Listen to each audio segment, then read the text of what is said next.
बिस्मिल्लाहिर्रहमानिर्रहीम। हमारा आज का टॉपिक है कंस्ट्रक्शन ऑफ डीसी मोटर।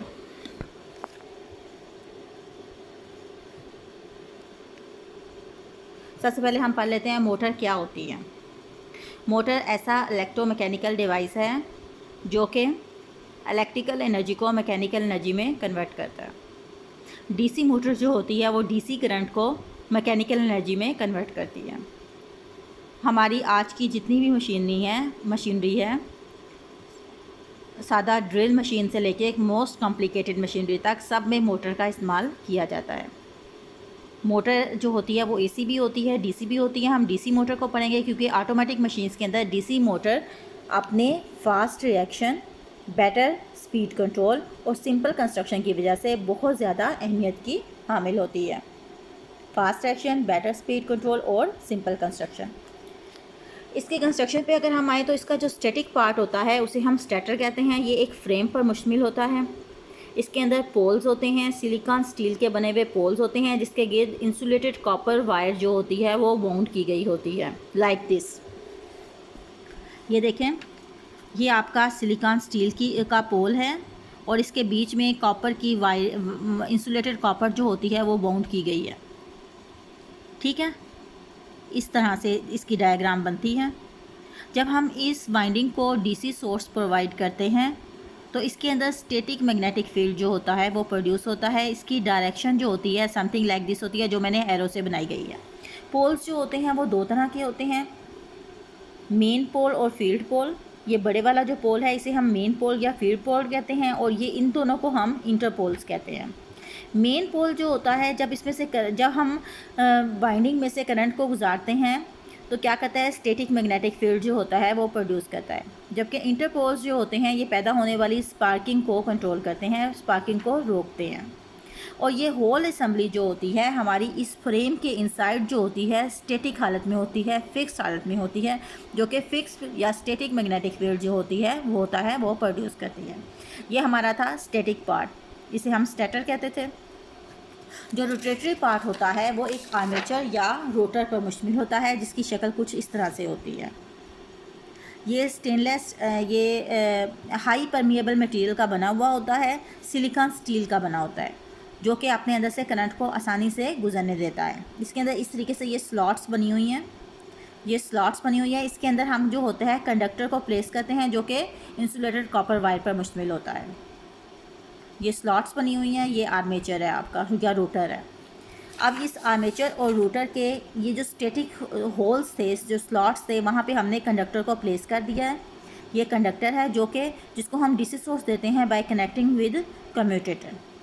ठीक है, और ये होल असेंबली जो होती है, ये रोटर और कम्यूटेटर जो होते हैं, ये सिलेंड्रिकल शैफ्ट जो होती है, ये सिलेंड्रिकल शैफ्ट बनी हुई है।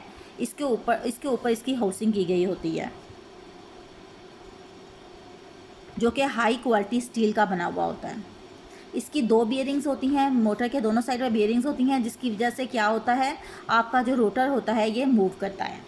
जब हम इस कंडक्टर को, इन स्लॉट्स के अंदर रखे हुए कंडक्टर को डीसी सोर्स देते हैं तो इस कंडक्टर में से करंट गुजरता है, जिसके नतीजे में इसके अंदर अपना मैग्नेटिक फील्ड प्रोड्यूस होता है। अब ये जो होल असेंबली जो होती है ये हमारी प्लेस होती है इसके अंदर और ये प्लेस होता है इसके अंदर। तो अब क्या होता है, जब इसके अंदर इस कंडक्टर के अंदर, जब इस कंडक्टर के अंदर से करंट गुजरता है तो इसके अंदर अपना मैग्नेटिक फील्ड भी प्रोड्यूस होता है और ये बाहर मौजूद स्टैटिक मैग्नेटिक फील्ड भी मौजूद होता है और ये पैदा होने वाला मैग्नेटिक फील्ड जो होता है इस बाहर मौजूद मैग्नेटिक फील्ड के अंदर डिस्टॉर्शन पैदा करता है। ठीक है, और इन दोनों मैग्नेटिक फील्ड के इंट्रैक्शन की वजह से एक इलेक्ट्रोमैग्नेटिक फोर्स जो होती है वो जनरेट होती है, जो टेंजेंटियल अमल करती है और रोटर जो होता है आपका मूव करता है। रोटर जो होता है आपका मूव करता है।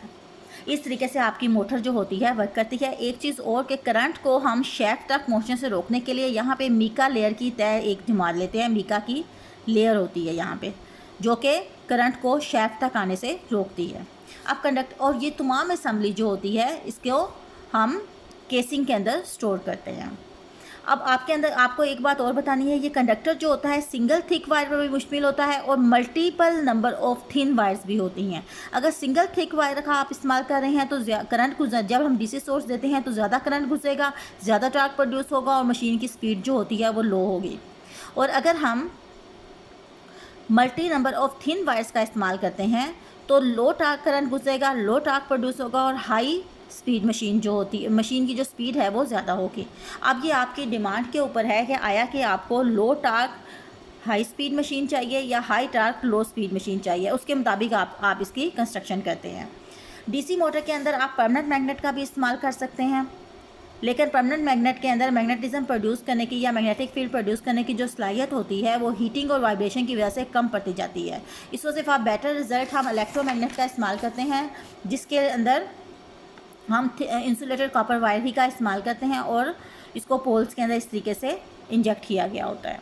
इस तरीके से हमारा जो होता है, हमारी डीसी मोटर जो होती है वो काम करती है। आज के लिए इतना ही।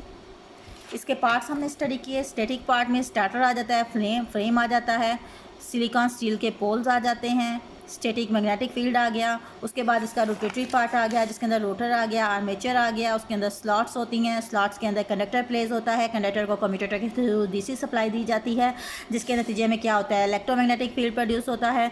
इस मैग्नेटिक फील्ड की वजह से मैग्नेटिक फील्ड और बाहर मौजूद पोल्स के मैग्नेटिक फील्ड के दरमियान इंट्रैक्शन की वजह से इलेक्ट्रोमैग्नेटिक फोर्स जनरेट होती है जो टेंजेंटियल अमल करती है, रोटर को रोटेट करवाती है और हमारी मशीन जो होती है वो मूव करती है। इस तरीके से हमारी मोटर जो होती है उसका रोटर जो होता है मूव करता है और हमारी मोटर जो होती है वो काम करती है। इस तरीके से ये हमारी डीसी मोटर की कंस्ट्रक्शन थी। उम्मीद है आपको समझ आ गई होगी। आसान सा था लेक्चर आज का। उम्मीद है आपको समझ आ गया होगा। कोई क्वेश्चन हो आप मुझसे पूछ सकते हैं। Thank you.